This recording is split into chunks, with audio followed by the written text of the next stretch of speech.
Donc, je vais essayer de faire dans les temps. On est un petit peu en retard. L'échographie transthoracique, forcément la première étape d'imagerie quand on parle de prothèse valvulaire. Mais avant cette étape, il y a une étape beaucoup plus importante qui est la clinique. Et j'oublie jamais de mentionner qu'il faut absolument une évaluation clinique complète. Il faut prendre la date de l'intervention, des caractéristiques de la prothèse qu'on est en train d'évaluer, son type, son diamètre.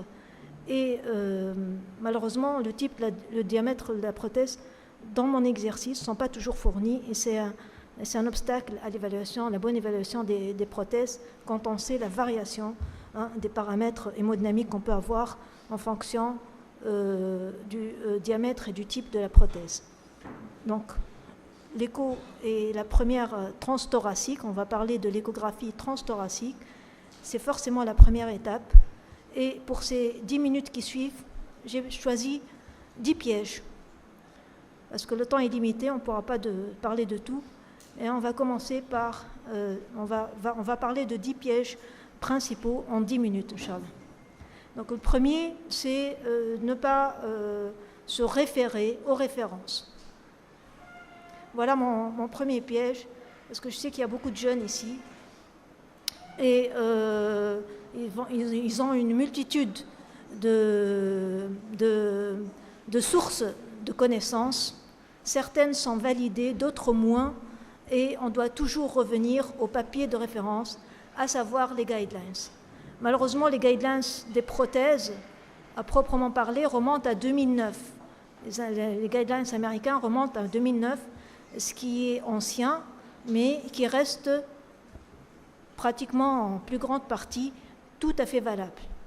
Ce qu'il y a eu après, c'est les recommandations pour l'évaluation des fuites des prothèses valvulaires. Et ce papier, c'est de 2019. Les deux papiers sont dirigés par William Zorby, et c'est dans les recommandations américaines.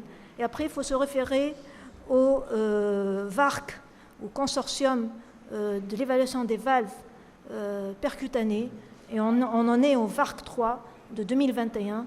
Et il y a aussi les recommandations des valvulopathies de 2021 aussi, les recommandations européennes ou bien celles de 2020 américaines, mais qui parlent très très peu de l'évaluation échographique en imagerie et de toutes sortes d'imageries des prothèses valvulaires. Elles parlent d'autres aspects comme l'anticoagulation, etc. Donc, premier piège, c'est de ne pas se référer au papier de référence. S'il vous plaît, je vous donne ces 4 références. Il faut en lire au moins les 2 premiers pour pouvoir évaluer une prothèse. Et un topo de 10 minutes ne peut pas couvrir tous les aspects qui sont détaillés dans ces papiers. Après, ne pas reconnaître la prothèse. Donc, on a d'une part 2 grands types de prothèses, les prothèses mécaniques, les prothèses biologiques. Je vous ai dit, dans mon exercice, ce n'est pas toujours le cas qu'on me donne une demande d'échographie avec quel type de prothèse et quand est-ce qu'elle a été mise. Donc c'est une grosse limite à l'évaluation des prothèses. Donc on a appris à le reconnaître à l'échographie. Donc on arrive à le reconnaître quand même à l'échographie. Avec les prothèses mécaniques, elles comportent beaucoup plus de réverbération. Les ailettes sont des éléments métalliques qui ont un mouvement rigide, contrairement aux bioprothèses qui, donc les éléments mobiles, ont un mouvement qui est plus souple, plus physiologique, mais elles comportent aussi une armature métallique et qui elle-même peut être source de réverbération et de shadowing ou d'ombre acoustique. Donc, pour les prothèses mécaniques, on arrive à reconnaître, selon le type d'éléments mobiles, les ailettes, le disque et le cage ball. On en voit encore quelques-uns actuellement en Tunisie, même si ça a disparu sous d'autres cieux. Alors, la meilleure incidence pour voir les ailettes, c'est la parasternale petit axe. La meilleure incidence, je parle en position mitrale, la meilleure incidence pour voir votre disque, c'est la parasternale grand axe. Et la meilleure incidence pour voir le cage ball valve ou la la valve de Starr, c'est l'apicale. Et on oublie de mettre des TM dessus, comme le font de façon automatique ou innée quasiment nos maîtres, mais c'est un outil encore de mise. Quand je mets un TM sur ma balle, hein, en cas de cavité, j'arrive à voir si la balle atteint le sommet de la cage ou non, et s'il y a un espace entre le sommet et la cage, il y a un obstacle et il y a une anomalie. Donc quand je mets mon TM sur les ailettes de la valve à ailette, je vois si l'ouverture elle se fait en box symétrique ou non, et j'arrive à voir si vraiment il y a une anomalie ou non. Donc ça c'est, on va dire, l'affaire des anciens, mais croyez-moi, ça rend beaucoup service et on a appris beaucoup d'eux. Après, pour les prothèses actuellement, les TAVI, donc les prothèses percutanées aortiques, il y en a deux principaux types. Ce sont les auto-expandables, hein, et celles qu'on expand avec un ballon et qui nécessitent une dilatation avec un ballon. Donc les sapiens, principalement pour celles qui se dilatent avec un ballon, et l'auto-expandable, essentiellement les Medtronic, Edwards ou Corvalve ou Evolute. Corvalve ou Evolute. Et donc, si vous regardez un petit peu la charpente métallique de ces deux types de valves, elle est extrêmement différente. Et on voit que les auto-expandables en charpente métallique, beaucoup plus étendue, on arrive quand même à le voir et à le reconnaître en échographie, même si vous ne savez pas à quel type de valve vous avez affaire. Alors, on passe au troisième pitfall, c'est ne pas reconnaître les particularités hémodynamiques de la prothèse. Et particulièrement ici, je prends l'exemple de la prothèse à ailette. On sait qu'il y a un canal central et que ce canal central est plus étroit que les deux latéraux et les sources d'accélération du flux. Et donc, on peut avoir, comme vous le voyez ici, une double enveloppe.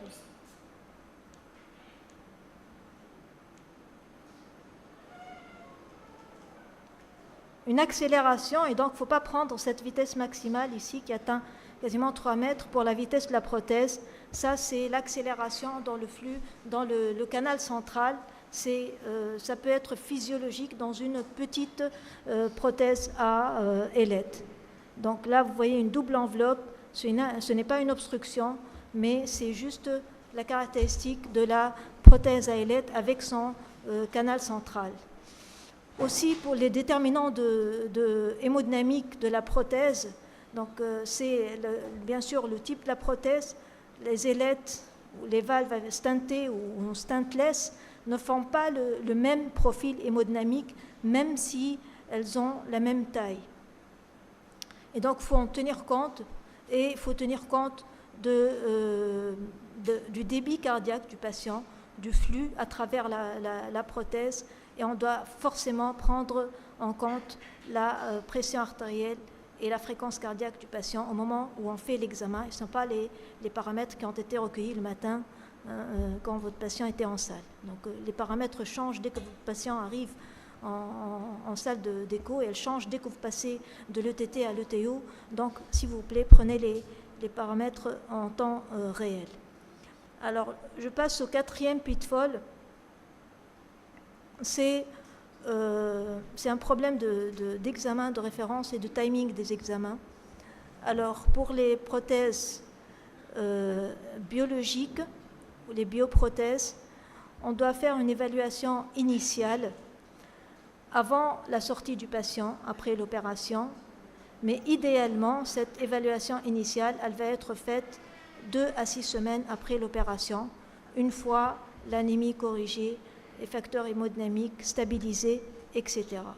Par la suite, pour les TAVI, on préconise un examen de référence après 1 à 3 mois de l'intervention.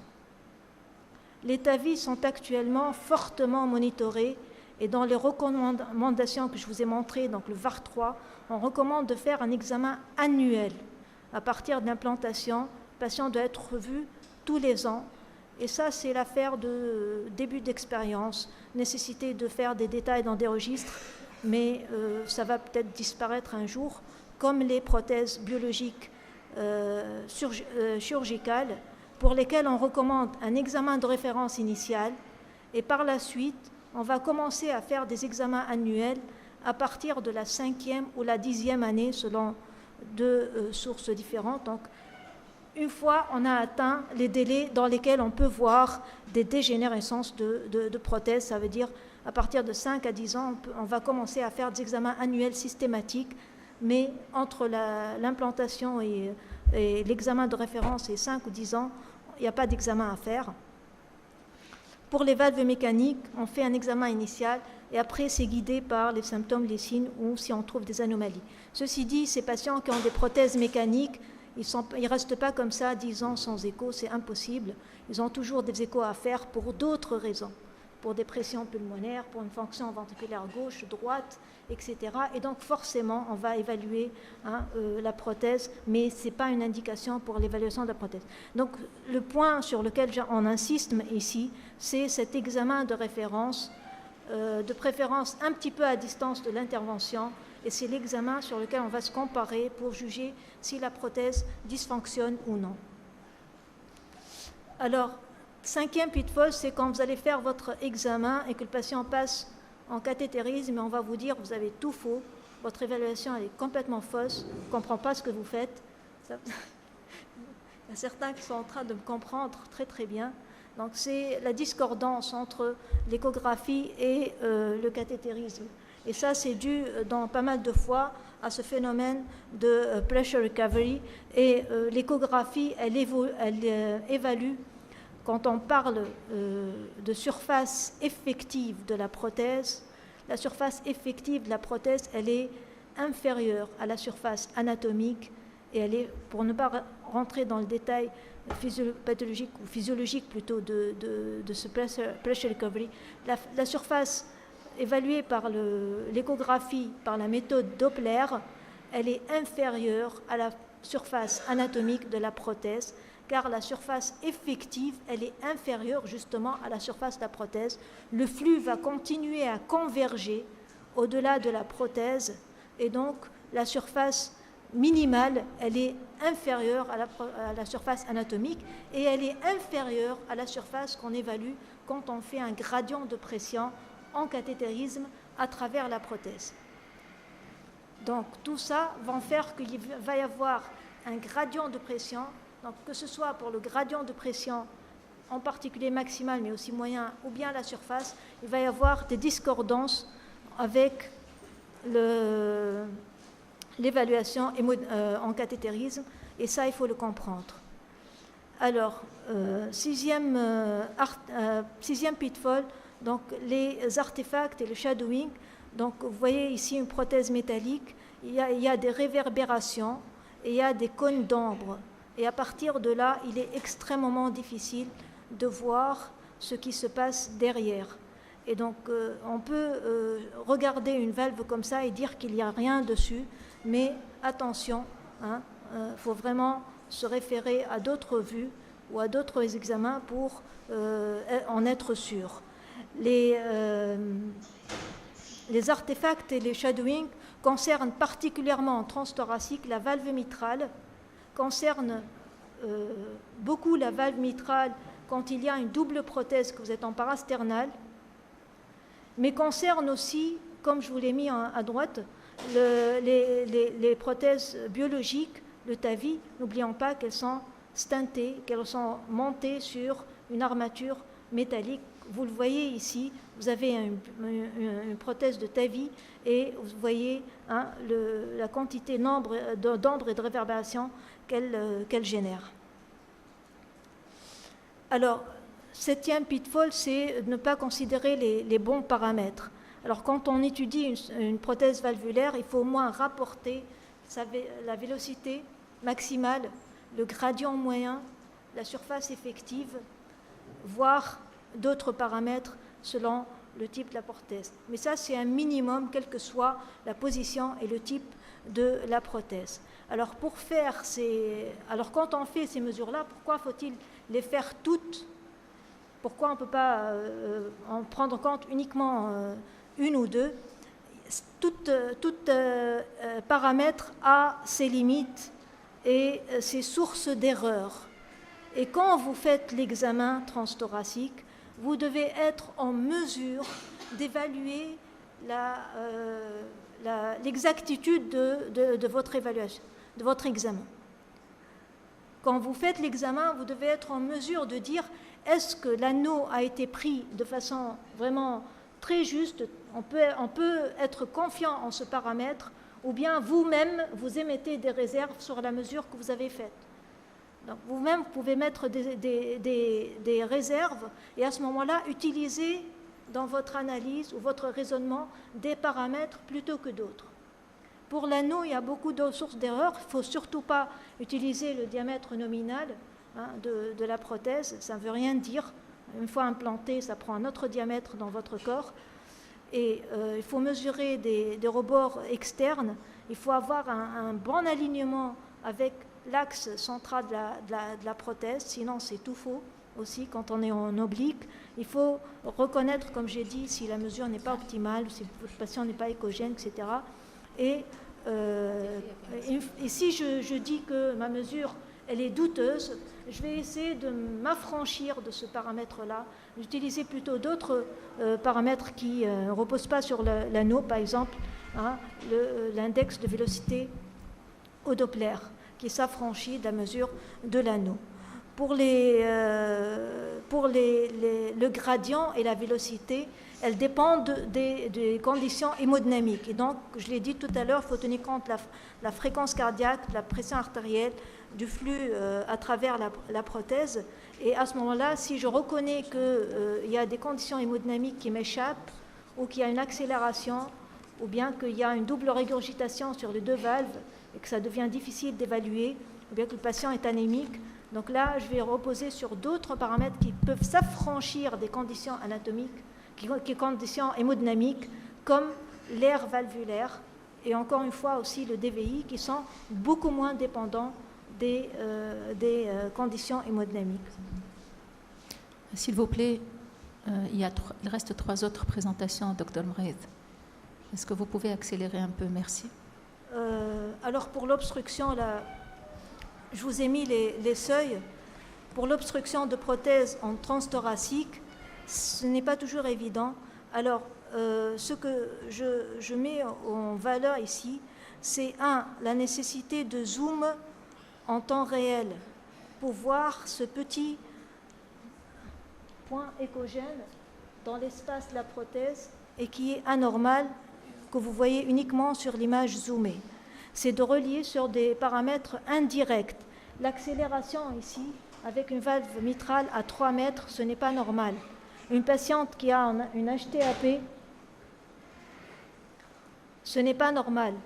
On va mesurer le gradient différentiel à travers la prothèse. On va essayer de prendre le gradient en latéral et en médial et on va comparer et voir s'il y a une différence pour dire s'il y a obstruction ou pas. Et puis un petit détail à ne pas oublier, c'est de vérifier les fuites de lavage. Et ici, comme vous le voyez, vous en avez une seule, alors qu'il devait y avoir 3. Et ça, c'est signe d'obstruction. Donc, vous ne voyez pas ici l'obstruction, c'est normal, vous êtes en ETT, n'oubliez pas. Pour la régurgitation, pareil, on va relier sur des paramètres directs et indirects. Ici, c'est une patiente avec encore une fois une valve mitrale, des situations difficiles.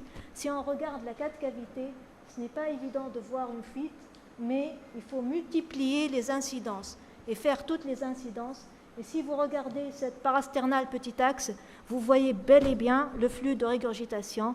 Vous voyez que la patiente a une HTAP, encore une fois, ici en bas à droite, et que le gradient est élevé.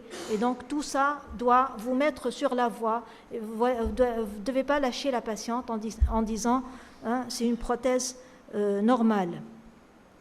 Alors, 10e point, et le dernier, mais qui est un petit peu détaillé ici, c'est le TAVI, parce qu'il y a beaucoup de détails par rapport aux prothèses TAVI maintenant. Alors, l'échographie, elle est utile avant, pendant et après. Pendant, les hémodynamiciens le reconnaissent de moins en moins, mais quand il arrive des catastrophes, c'est à vous qui vont faire appel en premier. Donc, il faut vraiment avoir votre appareil en salle et vous devez vous tenir prêt à toutes circonstances. Donc, le TAVI, là, qu'est-ce que je vais vérifier quand je vais regarder une prothèse TAVI? Je vais regarder la position d'implantation. À gauche, elle est bonne. À droite, elle est trop basse. On doit être à 1 ou 2 mm dans la chambre de chasse du VG maximum. On va regarder la forme. Donc, à droite, vous avez une forme qui est elliptique. Ce n'est pas normal que la valve ne s'expande pas de façon. À gauche, vous avez une belle valve circulaire. Il faut zoomer encore une fois. Regardez ici dans l'image non zoomée, le détail entre l'image zoomée et non zoomée en temps réel. Il y a une différence de l'analyse du détail de la prothèse entre ça et ça. C'est pourtant la même coupe. Et après, la position, la forme et l'hémodynamique avec une vitesse qui normalement ne doit pas dépasser 2 mètres par seconde. La localisation des fuites. Donc, il faut savoir localiser les fuites sur un cadran de montre et savoir que la 3 cavités, la 5 cavités vont reconnaître des positions légèrement différentes de fuite. Ici, en l'occurrence, un patient avec une prothèse TAVI, on voit que la fuite, elle est bien localisée sur le cadran de montre. Elle est toute petite, elle est à 5 heures. Et du moment qu'elle est à 5 heures, elle est vue en 5 cavités, mais elle n'est pas vue en parasternal, grand axe ou bien en 3 cavités, comme vous le voyez en bas à gauche. Le flux Doppler permet de confirmer le flux de fuite. Ici, pour l'évaluation de l'importance de la fuite, en particulier la circonférence du jet et la largeur du jet. Et je termine avec mon principal pitfall, c'est de ne pas utiliser, c'est d'en rester là, c'est d'en rester à l'ETT et de ne pas passer à d'autres moyens d'évaluation, en particulier l'échographie transœsophagienne. Donc là, vous avez les patients qu'on a vus tout à l'heure, les patients qui avaient une sorte d'obstruction de masse. Là, on voit très bien la végétation, hein, et on voit que même elle est responsable aussi d'une obstruction localisée, mais aussi d'une petite fuite.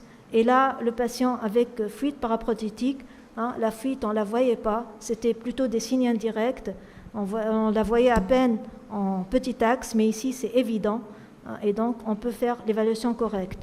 Pour le TAVI, il y a aussi une multimodale qui comprend l'angio et l'hémodynamique.